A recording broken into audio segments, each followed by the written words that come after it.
You ever carry a truth so heavy it feels like a stone on your soul? The kind that eats at you bit by bit every time you smile like nothing's wrong? That night I decided enough was enough. Every secret has its season, and mine had overstayed its welcome. The time had come to bring it to the table, literally. The kitchen was alive with the quiet hum of evening, the soft bubble of the stew, the steady tick of the old wall clock, the faint whisper of wind brushing against the curtains. The red wine beef stew simmered low and slow, just the way David liked it.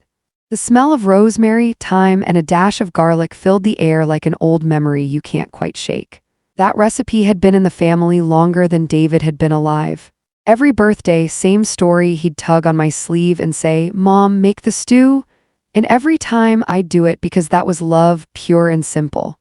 But this time I wasn't cooking out of love. I was cooking out of duty. Out of something deeper, maybe guilt, maybe justice. Hard to tell the difference sometimes when you're a mother trying to make peace with your own mistakes. I laid the table carefully, every detail perfect, crisp white linen, polished silverware, grandma's porcelain dishes, the good glasses. And in the middle, a beige envelope rested like an uninvited guest.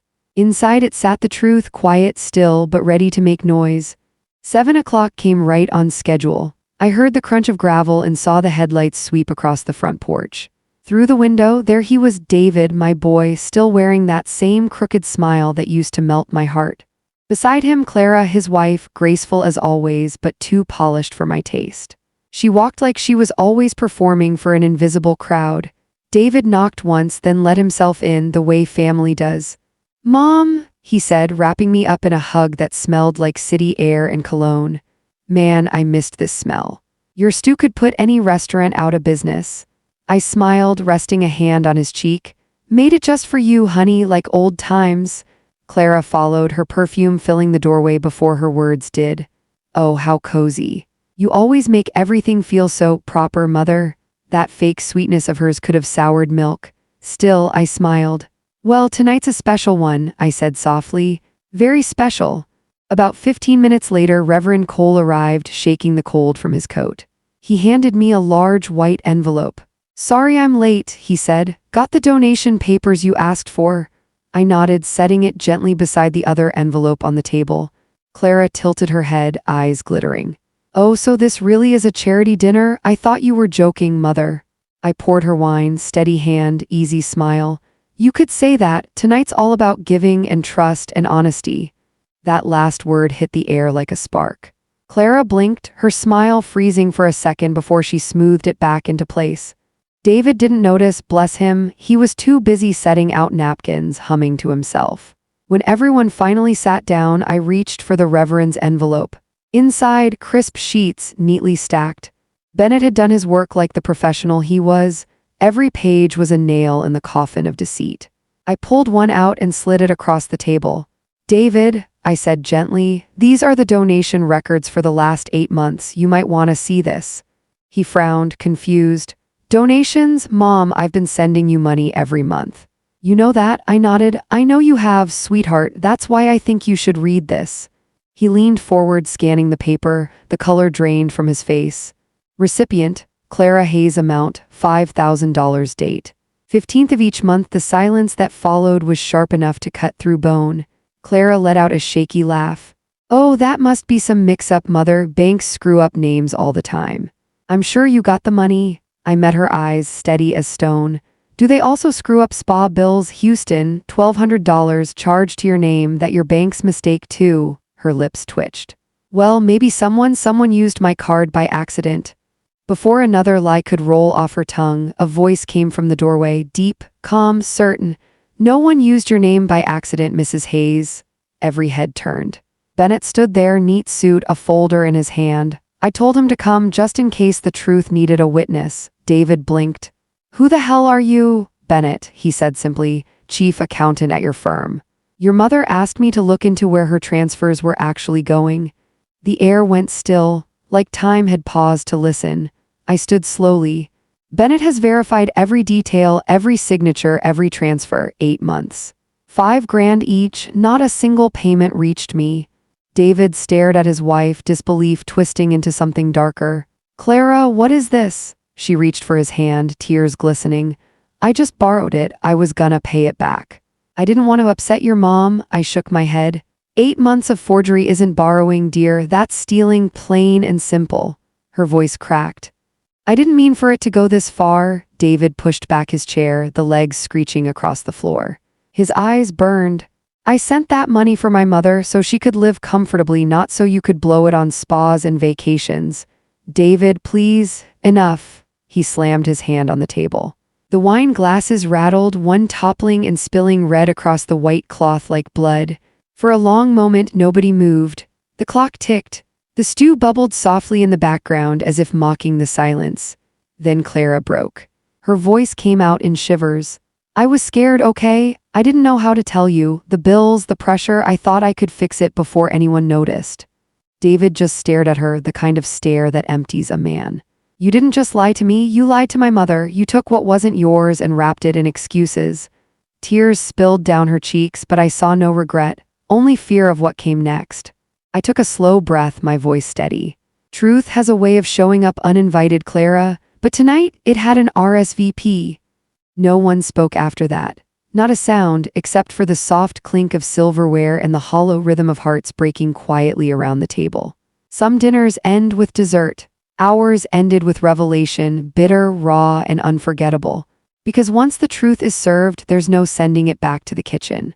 They say the truth sets you free, but they don't tell you what it costs on the way out. Sometimes freedom feels a whole lot like heartache with better lighting. That night, I wasn't just planning a dinner, I was planning a reckoning. Quiet, careful, and long overdue, I sat at my desk, pen tapping against the paper, the sound echoing through an empty house. One short line, that's all I wrote. Tomorrow, the truth takes its seat at the table. The rest I didn't need to spell out. Bennett already had the receipts, every statement, every transaction, every single slip that told the story Clara had tried so hard to bury. He'd pulled it all together like clockwork.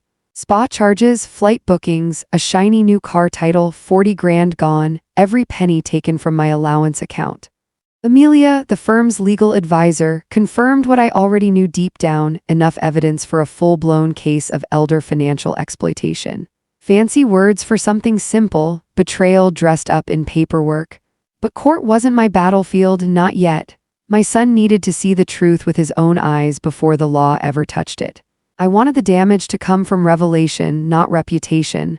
Reverend Cole had agreed to help stage the dinner to make sure the setup looked pure as charity. The beige envelope, the papers, the quiet, it was all part of the play. My hand trembled as I wrote Bennett's name in the margin, then underlined it. Not from fear, but from something stronger, resolve. For 8 long months, I'd lived in the shadow of a lie. Tonight, I was stepping back into the light. When I finally set the pen down, I leaned back in my chair and let out a long breath I didn't know I'd been holding. The soft glow of the desk lamp bathed the room in gold.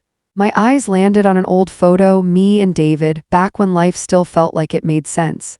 He was maybe 7 or 8, grinning wide, front tooth missing, ice cream dripping down his chin. His eyes were full of that kind of trust only kids can give, the kind that says mom can fix anything. I reached out, tracing the frame with my fingertips. You once told me, Mom, you're the person I trust most in the world. My voice cracked a little. I'll make you remember that, sweetheart. The wind outside shifted, brushing against the curtains. I could smell lavender from the garden, faint but familiar, like comfort sneaking through the cracks of a long, rough day. I turned off the lamp. The house fell into that deep kind of quiet you only get after deciding something final. My footsteps echoed down the hallway, slow and deliberate, like each one was sealing my choice. When I reached my bedroom, the moonlight had spilled across the quilt, soft and silver. I sat on the edge of the bed, staring at the empty half beside me. My husband had been gone 10 years, but nights like this made it feel fresh again. He'd always been the calm to my storms, the voice that steadied me when life threw curveballs. I could almost hear him now, that gravelly voice saying, "Don't let them walk all over you, Anna. You're tougher than you think." Well, I whispered into the dark, guess you were right again.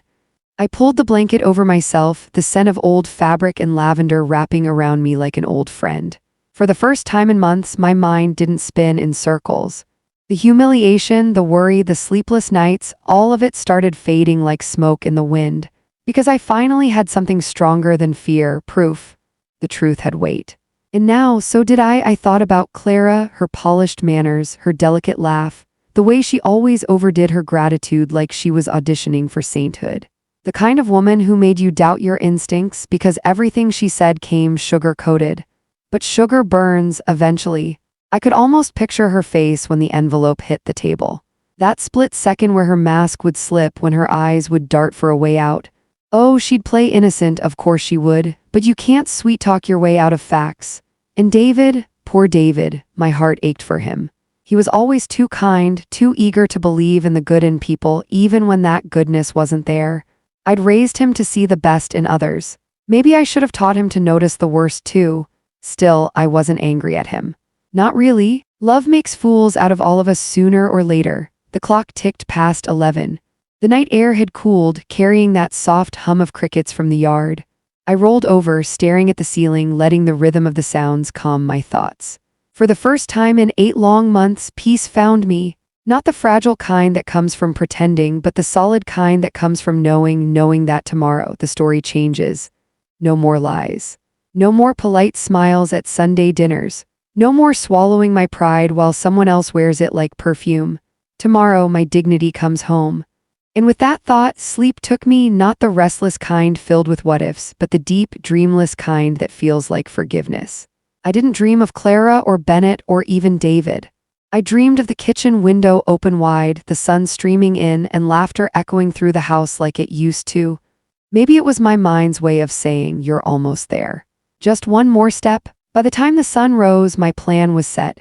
The stage was ready, the truth rehearsed. Tomorrow I wouldn't just serve dinner, I'd serve justice. And trust me, it'd be a meal nobody would forget. They say Sundays are for family, for grace, for peace. But that Sunday, it was Judgment Day in disguise. The house looked warm, smelled like home, sounded like any other quiet evening, but underneath it all, something was coming undone. And once the truth decides to sit at your table, there's no sending it back. I had never loved a Sunday evening more or feared one more deeply. The late Texas sun was fading slow, melting gold over the garden. The lavender caught the light just right, turning the air into something soft and almost holy. Inside, the stew simmered low on the stove, red wine, beef, herbs, that old family recipe that had carried us through birthdays, holidays, and heartbreaks. David's favorite? He used to call it Mom's magic stew, back when things were simple. But this time, I wasn't cooking for love, I was cooking for truth. And truth, as I'd learned, has its own flavor, bitter, hot, and impossible to swallow. I set the table the way I always did when I needed courage. Crisp white cloth, Grandma's porcelain, 3 wine glasses, everything in its place. And right in the middle sat that beige envelope, silent, still, waiting. At 7 sharp, I heard tires crunch on the driveway. My heart skipped once. Through the window, I saw David and Clara step out of their car. David, bless him, looked like a man trying too hard to keep his world steady, plain white shirt, sleeves rolled, easy smile. Clara was dressed like she was meeting the queen. Pale pink silk, pearls, heels sharp enough to slice through guilt. Mom, David's voice hit me like a warm wave. He wrapped me in a hug that smelled like aftershave and nostalgia. Man, I missed this, that smell, your stew, smells like home. I smiled, hand on his arm. Made it just for you, sweetheart. Like the old days?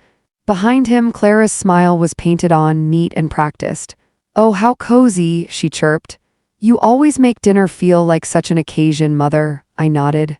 Well, tonight is an occasion, dear. A very special one? 15 minutes later, the doorbell rang again. Reverend Cole stepped in, tall, calm, holding a white-wrapped envelope. Sorry I'm late, he said, offering it.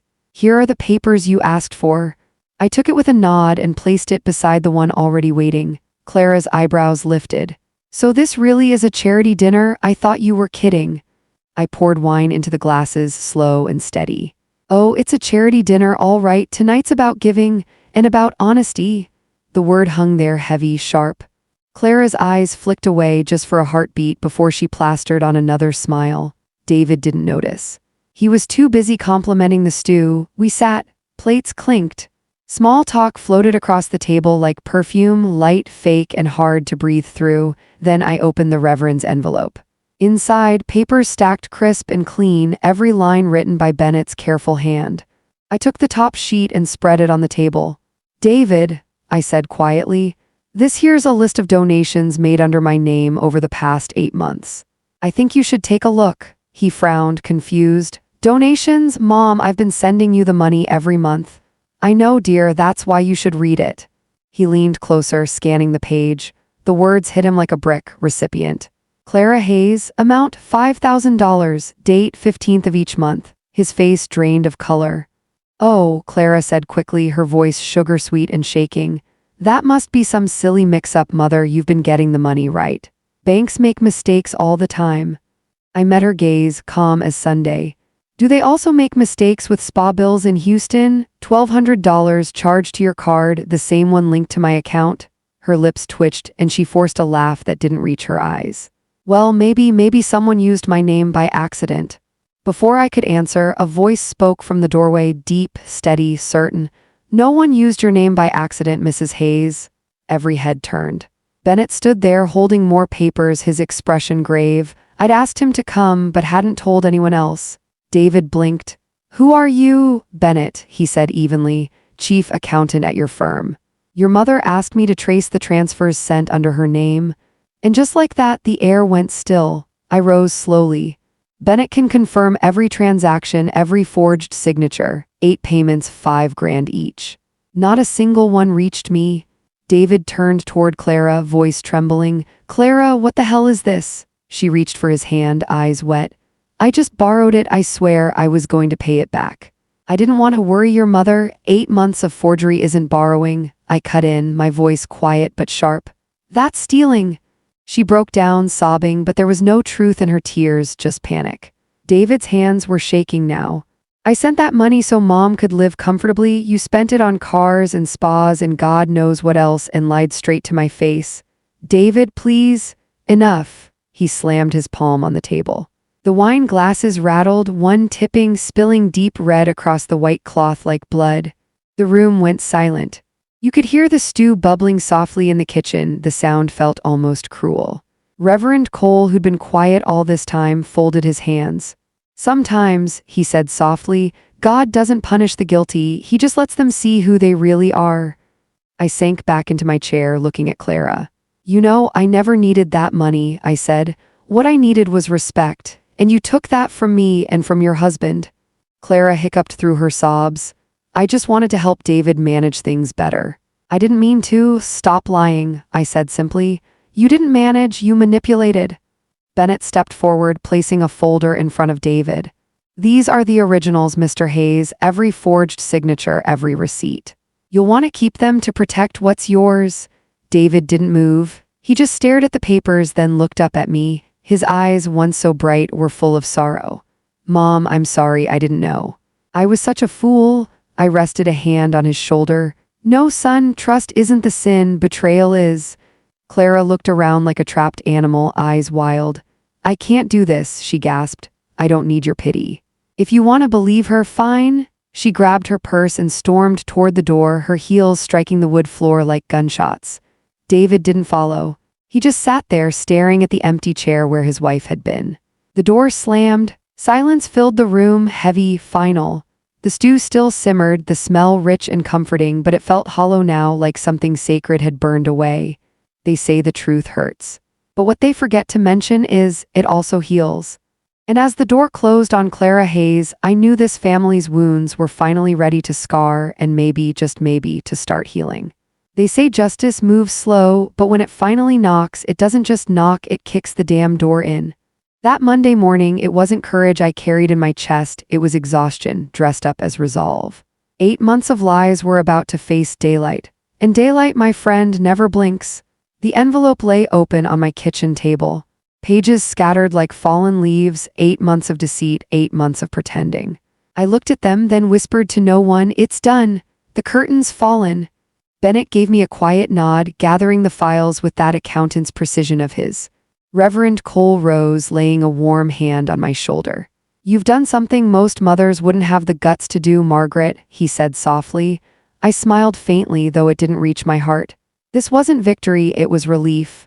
The kind that hurts more than it heals. When they left, I stayed. Cleared the plates, gathered the glasses, folded the napkins. The chair where Clara had sat was still faintly warm. I could almost hear her voice, sweet, fake, slippery as oil. The house was quiet now. I picked up the papers, stacked them neatly, and slid them back into the beige envelope. My hands trembled not from fear, but from the weight of finally standing up again. Outside, the wind pushed through the curtains, cool and clean. Moonlight slipped across the envelope, catching the blue stamp on the front, Texas County Court. My stomach tightened. I'd known this was coming, but seeing it in ink made it real. Inside, the notice read, Case No. 23C F98-1 Margaret Hayes, Plaintiff versus Clara Hayes, Defendant charges. Elder financial exploitation and family fraud. Amelia had moved faster than I expected. She'd sent me a short message, all evidence filed. Prepare for preliminary hearing next Monday. I set the letter down beside Bennett's thick folder. The morning light caught the edge of it like the truth itself had been sitting there all along, waiting for me to stop being scared. Justice was near, but funny thing about justice, it doesn't feel like joy. It feels like heavy air you can't quite breathe through. Monday came cold and gray, sky the color of an old nickel. The wind had that sharp bite Texas gets when it decides to remind you who's boss. Amelia pulled up outside my house, brown coat buttoned high, her eyes steady. You holding up, Margaret? She asked. I nodded, clutching the folder. I'm holding, just wish it hadn't come to this.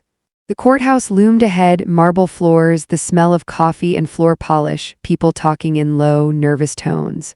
It felt foreign but safe somehow, like the truth might finally have a place to breathe. When we entered the courtroom, my pulse kicked up.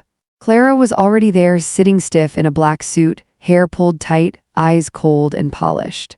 Her lawyer looked barely out of law school, probably the only one who'd take her case on short notice. David sat behind them, alone, silent, the boy who once promised me he'd never let anyone hurt me again, now hollow-eyed and pale, stuck between love and truth. I took my seat. Clara glanced over, gave a faint, defiant smile. It was the kind of smile people wear when they've run out of ways to lie. The judge, silver-haired, gravel-voiced, struck the gavel. The court is now in session for the case of Margaret Hayes versus Clara Hayes. Amelia stood. The sound of her heels echoed, crisp and clean. She opened her file, cleared her throat, and began. Your Honor, over the span of 8 months, the defendant, Mrs. Clara Hayes, misappropriated $40,000 from her mother-in-law, Mrs. Margaret Hayes. She did this through a fraudulent bank account and a secondary company credit card, both under Mrs. Hayes's name. The courtroom stilled. Only the hum of fluorescent lights filled the silence. Amelia laid each document before the judge, bank statements, spa receipts, the Lexus invoice, the Cancun travel tickets, all the little luxuries built on betrayal. Her tone never wavered. This was not confusion, this was calculation. Clara's lawyer shot to his feet, all nervous bravado. Your Honor, my client maintains this was a simple misunderstanding in household finances. Mrs. Hayes is elderly and may have misremembered some transactions. I bit my tongue so hard I tasted copper. Clara lowered her head just enough to look fragile. Your Honor, she said softly, my mother-in-law's been forgetful. I often brought her money, maybe she just got mixed up. Her voice cracked just right, the performance of a woman who'd practiced in the mirror. It cut through me like glass, every word a twist of the knife. Amelia touched my shoulder, a silent stay calm. Then she stepped forward, voice sharp enough to slice the air. Your Honor, Mrs. Hayes's memory is sharp enough to document, in detail, every day the defendant visited. And here's her proof, her personal journal. She lifted my old brown leather notebook high, my breath caught. In these pages, Amelia continued, Mrs. Hayes wrote down every conversation, every visit, every date, all perfectly aligned with the bank's transaction records. So if this is what memory loss looks like, I'd like to borrow some of it myself. Laughter rippled faintly through the courtroom before the judge silenced it with a glance. He flipped through the notebook, frowning, then turned to Bennett, who had been called as an expert witness.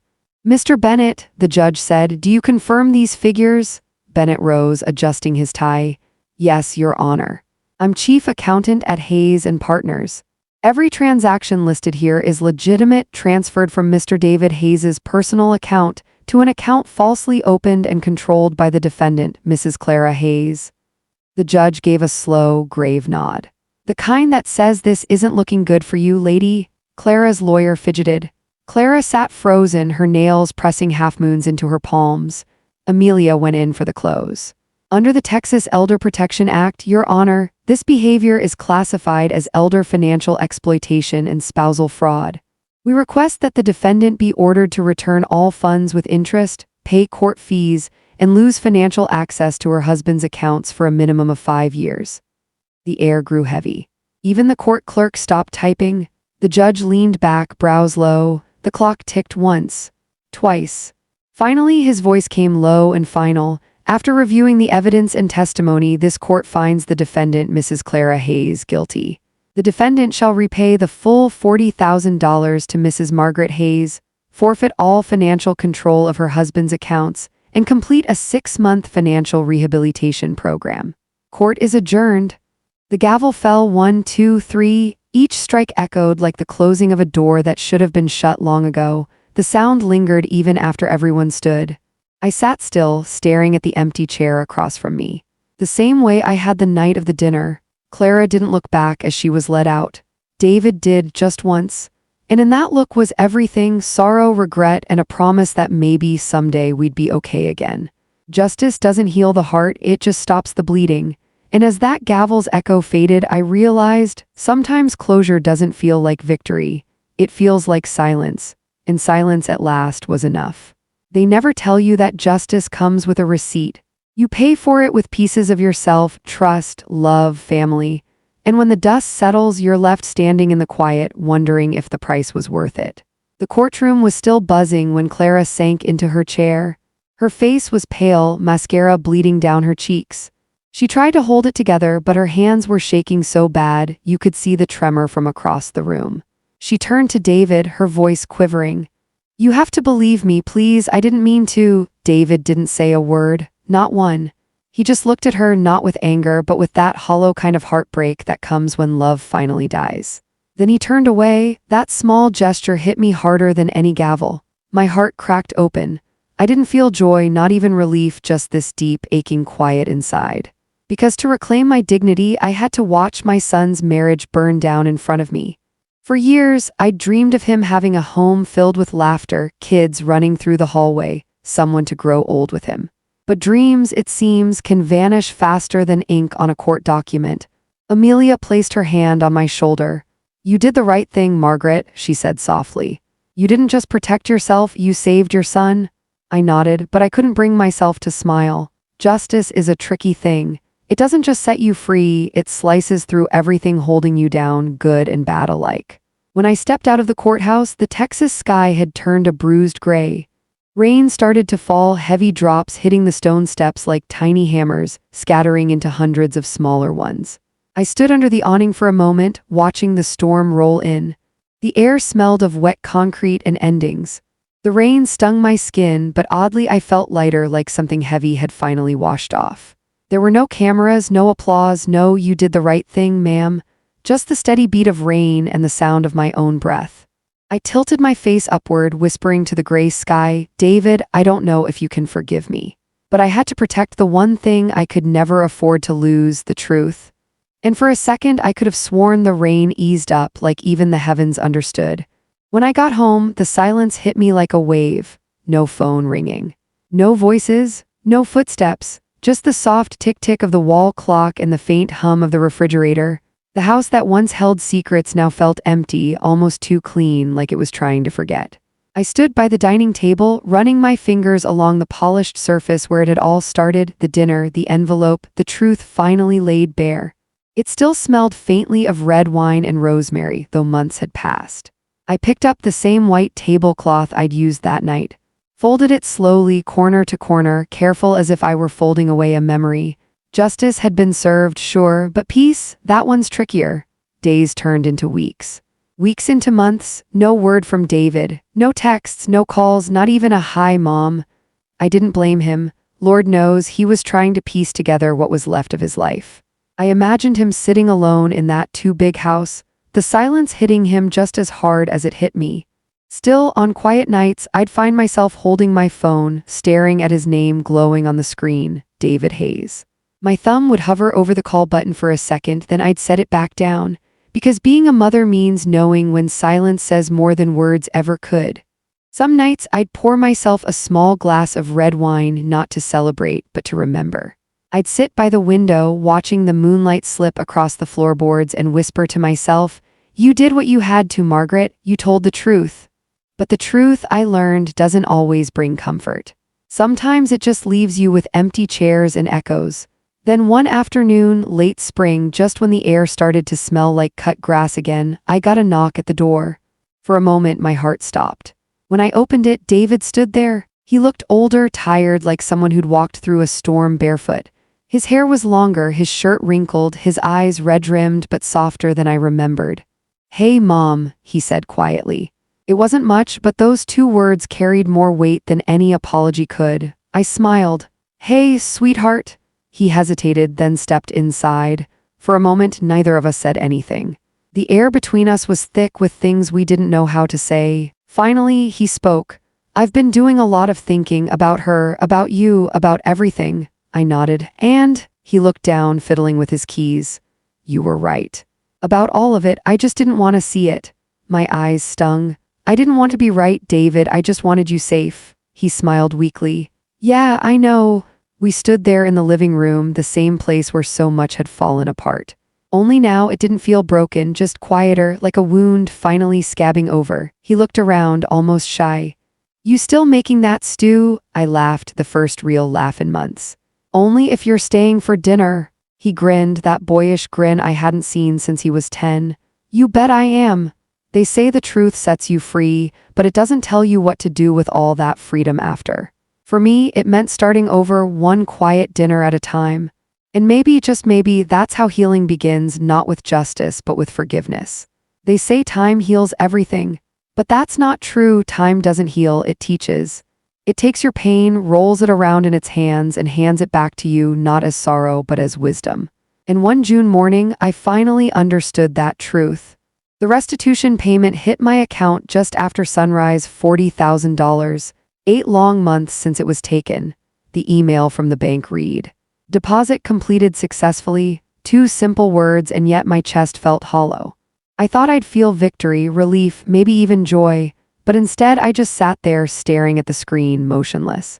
That money had once been a tool of betrayal. If it was coming back to me now, it couldn't just sit there. It had to mean something. So I made a decision. If Clara had used it to tear down trust, I'd use it to build something that could lift others back up. A week later, I met with Reverend Cole and Amelia in the parish office. The old wooden fan creaked above us, stirring the smell of coffee and paper.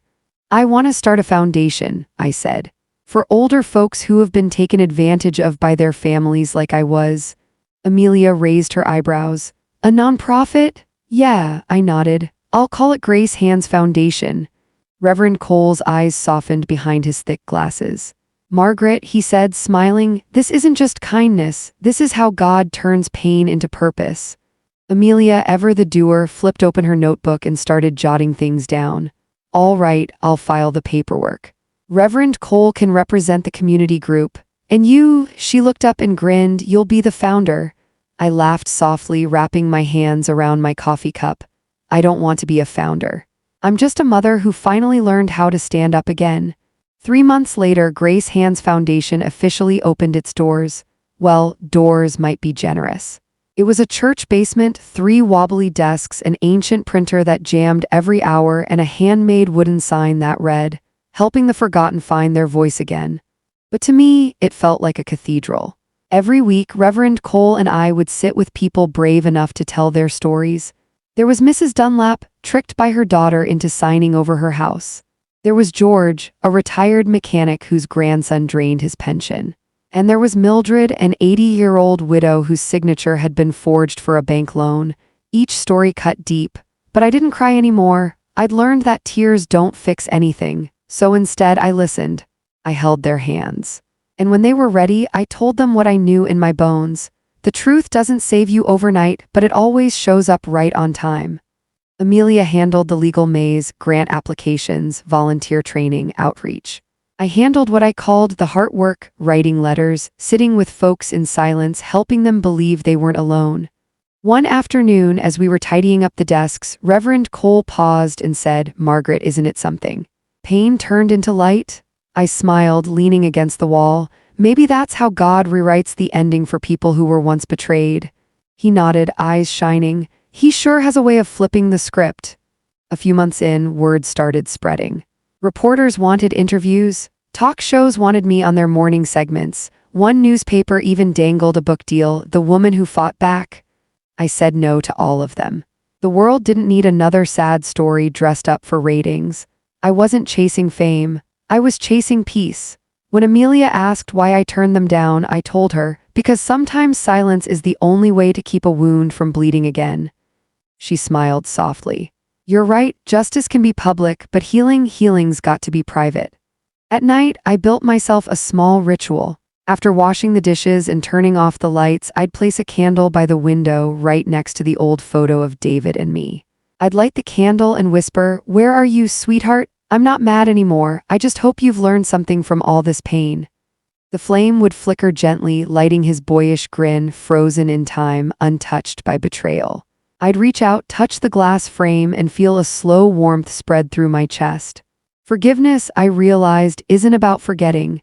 It's about deciding that the pain doesn't get to write the rest of your story. Every so often, Reverend Cole would ask, "Margaret, have you truly forgiven her?"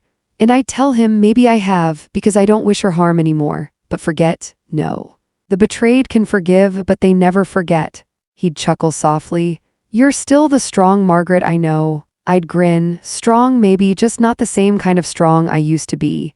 Because the old me fought to survive. The new me fights to help others live.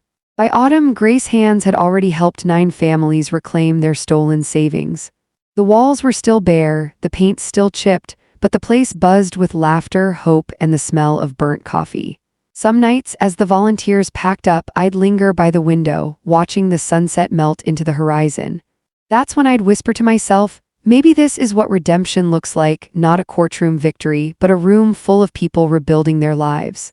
And for the first time in years, I didn't feel alone. They say life comes full circle, but really, it doesn't. It doesn't bring you back where you started, it takes you somewhere better. And sometimes that place isn't a home or a courtroom, it's a quiet room where broken souls learn to trust again. That's where I found my return. You can rebuild a house after a storm, but rebuilding a heart? That's a whole different kind of miracle. Sometimes it takes a year, sometimes it takes a lifetime, and sometimes it just takes one knock on the door. It was late afternoon when I heard it, that soft, uncertain knock. Not loud, not confident, just hesitant, like someone testing the waters of forgiveness. I was drying dishes, the smell of rosemary stew still hanging in the kitchen. I froze, towel in hand. A strange feeling crept over me, half fear, half hope. I opened the door, and there he was, David. His hair was a bit longer, a beard shading his jaw. He looked older, heavier with time, but his eyes, those same blue eyes from when he was a boy, still carried that flicker of gentleness. For a moment, neither of us spoke. Then his voice cracked just a little as he said, "Mom, may I come in?" I nodded, stepping aside. "You don't have to ask, son, this house has always been yours." He walked in slowly, taking it all in, the same curtains, the same couch, the same faint tick of the old wall clock. Nothing had really changed. "I didn't know if you'd want to see me," he said finally. I smiled softly. "I always want to see my son, that never changes, David." He let out a breath, his shoulders sinking. "After the trial, everything just crumbled," he said. "The house, the company, my marriage, I sold everything, started over. I didn't know who I was anymore." He paused, his voice barely above a whisper. "But maybe that was the best thing that ever happened to me." I poured us both some tea, the same way I used to when he was younger and life was simple. We sat across the table, steam curling between us. The silence wasn't heavy, it was healing, like an old wound quietly closing. Finally, he spoke again. "I came to say thank you, Mom, for standing up for yourself.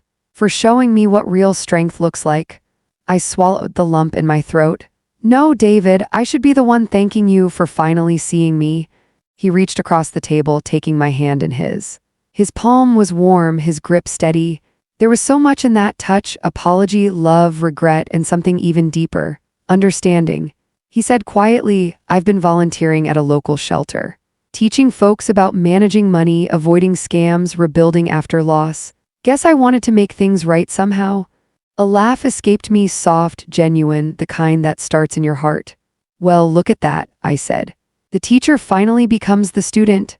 He chuckled too, eyes glinting for the first time in what felt like forever. That laugh, it filled the room like sunlight. For a few beautiful seconds, it was as if time had rolled back, no courtrooms, no pain, no distance. Just a mother and her boy sharing tea and peace. When he stood to leave, he hesitated by the door. Then he pulled me into a hug, not a polite one, not a quick one. It was long, full, and wordless. The kind of hug that says everything you've been holding in for years. "Mom," he whispered, "Clara's gone. She moved away, said she needed a fresh start. I don't think I'll ever see her again, but I don't hate her anymore. I just hope she finds her truth someday." I nodded against his shoulder. "That's good, son. Hate's just another chain. Best thing you can do is set it down and walk free." He smiled faintly, kissed my cheek, and stepped out into the golden evening light. I watched him walk down the path, his figure getting smaller until the car door shut and the engine faded away. As his taillights disappeared around the corner, I whispered, "This time the goodbye feels right." That night, the house was quiet again. But it wasn't the same kind of quiet as before. It was peaceful, whole. I lit my little candle by the window, same as always.